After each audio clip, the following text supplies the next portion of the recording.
आपण बघत आहात आम्ही नेवास्कर न्यूज, नेवास्करांच्या हक्काचं व्यासपीठ। मुंबईत कलिंगड खाऊन विषबाधेची घटना ताजी असतानाच आता अहिल्यानगर मधूनही एक धक्कादायक प्रकार समोर आला आहे।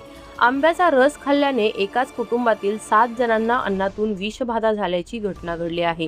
यामध्ये एका 4 वर्षाच्या चिमुरडीचाही समावेश असून सर्वांना तातडीने रुग्णालयात दाखल करण्यात आले होते। सुदैवाने 6 जणांची प्रकृती सुधारल्याने त्यांना डिस्चार्ज देण्यात आला आहे, तर एका रुग्णावर अद्याप उपचार सुरू आहेत। मिळालेल्या माहितीनुसार अहिल्यानगरमधील जायभाई कुटुंबाने बाजारातून आंबे खरेदी केले होते। रात्रीच्या जेवणात सर्वांनी आंब्याचा रस खाल्ला, मात्र काही वेळातच कुटुंबातील सदस्यांना चक्कर येणे, तोल जाणे आणि बेशुद्ध पडण्याचा त्रास सुरू झाला। घरातील मोठा भाऊ उशिरा जेवणार असल्याने तो या प्रकारातून बचावला। त्याने घरातील सर्व सदस्य बेशुद्ध अवस्थेत पाहताच तातडीने त्यांना जवळच्या एशियन हॉस्पिटलमध्ये उपचारासाठी दाखल केले। एशियन हॉस्पिटलचे डॉक्टर सचिन पांडुळे यांनी दिलेल्या माहितीनुसार रुग्णांना रुग्णालयात आणण्यात आले तेव्हा त्यांची अवस्था गंभीर होती। डॉक्टरांनी तातडीने उपचार सुरू केले।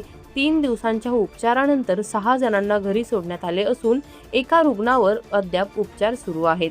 दरम्यान आंबे कृत्रिमरित्या पिकवण्यासाठी कॅल्शियम कार्बाईडचा वापर करण्यात आला असावा असा प्राथमिक अंदाज व्यक्त करण्यात आला आहे। कॅल्शियम कार्बाईड ओलाव्याच्या संपर्कात आल्यानंतर ॲसिटिलीन नावाचा घातक वायू तयार होतो। या वायूमुळे चक्कर येणे, संभ्रावस्था निर्माण होणे आणि बेशुद्ध पडणे अशी लक्षणे दिसून येतात। या रुग्णांमध्ये ही अशीच लक्षणे आढळल्याची माहिती डॉक्टरांनी दिली आहे। बाजारात फळे लवकर पिकवून अधिक नफा कमवण्यासाठी काही व्यापारी अशा घातक रसायनांचा वापर करत असल्याची शक्यता व्यक्त होत आहे। त्यामुळे नागरिकांनी आंबे किंवा इतर फळे खरेदी करताना सावधगिरी बाळगणे गरजेचे आहे। फळे खाण्यापूर्वी ती स्वच्छ पाण्याने धुवूनच खावीत असे आवाहन डॉक्टरांकडून करण्यात आले आहे।